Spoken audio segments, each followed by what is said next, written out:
Welcome to signal TV. నేను మీ ప్రత్యూష. ఈరోజు మన ముందు ఒక స్పెషల్ గెస్ట్ ఉన్నారనమాట. ఆ గెస్ట్ ఎవరో కాదు, సర్టిఫైడ్ న్యూట్రిషనిస్ట్ వి ప్రకాష్ గారు. మనం ఇప్పటి వరకు సార్తో మాట్లాడి మనం హెల్తీగా ఉండాలంటే ఎలాంటి ఫుడ్ తీసుకోవాలి, ఎలాంటి ఫుడ్ తీసుకోకూడదు అనేది చూసామన్నమాట. ఈరోజు ఇంటర్వ్యూలో మన హెల్తీగా ఉండాలంటే ఎలాంటి కేర్ తీసుకోవాలో కూడా సార్తో మాట్లాడి తెలుసుకుందాం. నమస్తే సార్. నమస్తే ప్రత్యూష. ఎలా ఉన్నారు sir? I'm fine, thank you. Sir, ఇప్పటి వరకు మనం హెల్తీగా ఉండాలంటే ఎలాంటి ఫుడ్ తీసుకోవాలి, ఎలాంటి ఫుడ్ తీసుకోవద్దో విన్నాము మీ మాటల్లో. మరి హెల్తీగా ఉండాలంటే చాలామందికి ఉన్న అలవాట్లు అసలు వాటి వల్ల హెల్త్ మీద ఏమైనా ఎఫెక్ట్ పడుతుందా అనేది కూడా తెలుసుకోవాలనుకుంటున్నాం. అదేంటంటే ఇప్పుడున్న జనరేషన్లో చాలామందికి ఆల్కహాల్ కావచ్చు, సిగరెట్ కావచ్చు, ఈ గుట్కా ఇవి అలవాటు ఉన్న వాళ్ళు చాలామంది ఉన్నారు.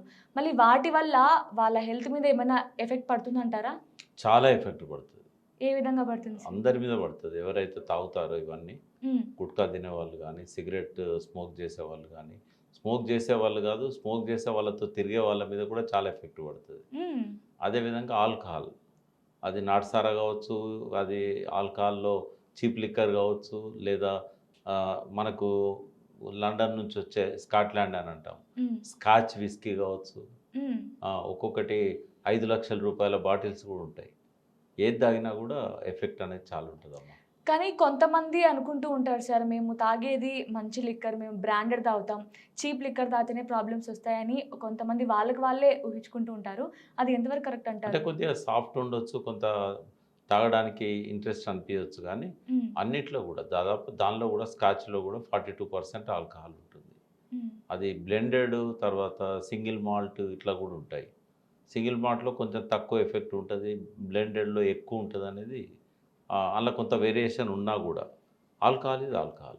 ఆల్కహాల్తో వచ్చే ఆ కెమికల్ కంపోజిషన్ ఏదైతే ఉన్నదో అది మన ఫస్ట్ చాలామంది ఏమనుకుంటారంటే స్మోక్ చేస్తే లంగ్స్ పాడవుతాయి, ఊపిరితిత్తులు, దగ్గు, ఇదంతా ఆయాసము ఇట్లా స్టార్ట్ అవుతుంది. అట్లనే ఆల్కహాల్ తీసుకుంటే లివర్ పాడవుతుంది. అది కూడా కంటిన్యూగా రోజు తాగే వాళ్ళు అయితే ఎక్కువ తాగితే పాడవుతుంది, ఒక పెగ్ అయితే ఏం కాదు. అంటే తక్కువ ఎక్కువ వేరియేషన్ ఉండొచ్చు, కానీ పాడు చేయడం విషయంలో అయితే తేడా ఏమి ఉండదు. అది పాడు చేస్తుంది, ఇది పాడు చేస్తుంది. రోగనిరోధక శక్తి ఎక్కువగా ఉన్నవాళ్ళు, తర్వాత మంచి చూజీగా మంచి ఫుడ్ తినేవాళ్ళు, యాంటీ ఆక్సిడెంట్స్ ఎక్కువ తీసుకునేవాళ్ళు, వాళ్ళు కొంత వాళ్ళకు తక్కువ ఎఫెక్ట్ ఉంటుంది. అంతేగాని సింగిల్ పెగ్ తాగినా, డబుల్ పెగ్ తాగినా, 3 పెగ్గులు తాగినా ఇమ్యూనిటీ సరిగా లేదనుకోండి, వాళ్ళ ఈ రోగ నిరోధక శక్తికి సంబంధించిన వైటమిన్స్, మినరల్స్, ప్రోటీన్స్ తీసుకోలేదనుకోండి, తేడా ఏముండదు. వాళ్ళకు ఎఫెక్ట్ అనేది కామన్ ఉంటుంది. ప్రధానంగా స్మోక్ చేసిన, లిక్కర్ తీసుకున్న ఫస్ట్ ఎఫెక్ట్ అయ్యే పార్ట్ ఏదైతే ఉన్నదో అది గట్, జీర్ణ వ్యవస్థ. ఈ గట్లో ఉండే మైక్రోబియామ్స్ అంటాం కదా, ఈ మైక్రోబయామ్స్ ఏవైతే ఉంటాయో అవి మిలియన్స్, ట్రిలియన్స్లలో ఉంటాయి. Millions, billions and trillions. కొన్ని లక్షల కోట్ల బ్యాక్టీరియా ఉంటుంది మన కడుపులో. అయితే ఆ బ్యాక్టీరియాల గుడ్ బ్యాక్టీరియా ఎక్కువ ఉంటుంది, బ్యాడ్ బ్యాక్టీరియా తక్కువ ఉంటుంది.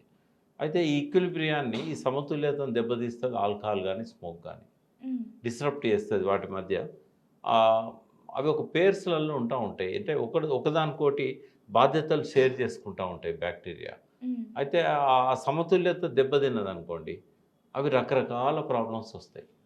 అయితే ఈ ఆల్కహాల్ అనేది కొన్ని రకాల మంచి లాక్టోబాసిల్లస్ అని ఇట్లాంటి మంచి బ్యాక్టీరియాను చంపేస్తాయి. ఈ మనం తాగినప్పుడు అల్లకపోతుంది కదా పొట్టలోకి, పోయినప్పుడు అవి చచ్చిపోతాయి. వాటి వల్ల వాటి సమతుల్యత దెబ్బతిని అనేక రకాల ప్రాబ్లమ్స్ వస్తాయి. నెంబర్ 1 ఏంటంటే గ్యాస్ట్రిక్ ప్రాబ్లమ్స్ వస్తాయి, యాసిడ్ రిఫ్లెక్స్ లాంటివి వస్తాయి.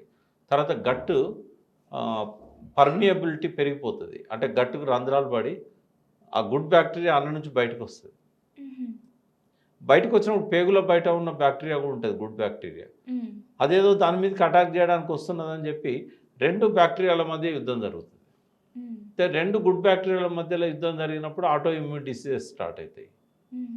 ఈ అలోపతిలో దానికి ఏ రకమైన పరిష్కారం కూడా ఉండదు ఆటో ఇమ్యూన్ డిసీజ్కి. క్రానిక్ ప్రాబ్లమ్స్ వచ్చే అవకాశం ఉంటుంది. వీటితో పాటు ఆ గట్టు దాటిపోయిన తర్వాత ఇంకా గట్లో చాలా రకాల ప్రాబ్లమ్స్ వస్తాయి, అవన్నీ చెప్పట్లేదు నేను. కానీ గట్టే మెయిన్ మనకి. ఆ గట్లో ఈ మంచి బ్యాక్టీరియా చచ్చిపోవడము, ఈ పర్మియబిలిటీ పెరగడము, గట్లో నుంచి లీక్ కావడం బ్యాక్టీరియా బయటికి, ఇవన్నీ జరగడంతో పాటుగా ఆ గట్లో వచ్చిన ఈ ఈ డిస్బ్యాలెన్స్ ఏదైతే ఉంటుందో, ఈ అసమతుల్యత అది బ్రెయిన్ మీద కూడా ఎఫెక్ట్ పడుతుంది. చాలా రకాల సమస్యలకు కారణమైంది. Thank you sir, Thank you. మీ ఇంత యూస్ఫుల్ టిప్స్ని మా కోసం, ఆడియన్స్ కోసం చెప్పినందుకు. చూసారు కదా, ఇలాంటి మరెన్నో ఇన్ఫర్మేటివ్ ఇంటర్వ్యూస్ కోసం అలాగే వీడియోస్ కోసం మన సిగ్నల్ టీవీని సబ్స్క్రైబ్ చేసుకోండి.